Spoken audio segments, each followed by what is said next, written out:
ধন্যবাদ পাকিস্তান।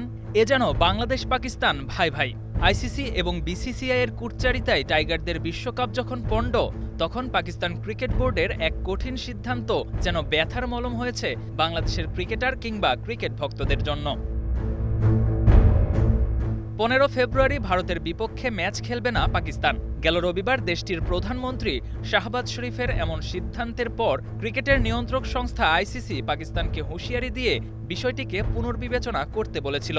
তার জবাবেই বুধবার মন্ত্রিসভার বৈঠকে শাহবাজ শরীফ স্পষ্ট জানিয়ে দেন, পাকিস্তানের কঠোর সিদ্ধান্ত বাংলাদেশের পক্ষেই থাকবে। তার এমন মন্তব্য মনে গেঁথে গেছে বাংলাদেশের ক্রীড়া উপদেষ্টা আসিফ নজরুলের। তাই তো নিজের ভেরিফাইড ফেসবুকে এক পোস্টে ধন্যবাদ জানিয়েছেন পাকিস্তানকে। দেশটির মন্ত্রিসভার বৈঠকে কি আলোচনা হয়েছে সেটিও পোস্টে উল্লেখ করেন আসিফ নজরুল।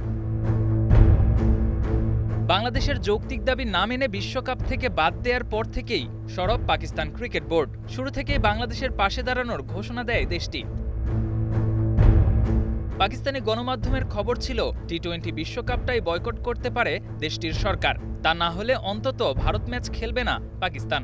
পিসিবি চেয়ারম্যান মহসেন নাকভিও জানিয়েছিলেন একই কথা।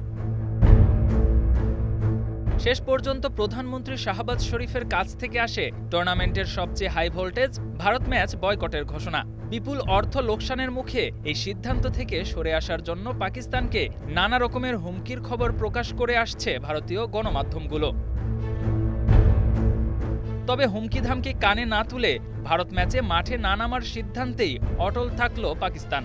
যেন ক্রিকেটকে কুক্ষিগত করে রাখার অপশক্তির বিরুদ্ধে বাংলাদেশের সাথে এক হয়ে লড়াইয়ে নেমেছে পাকিস্তানও।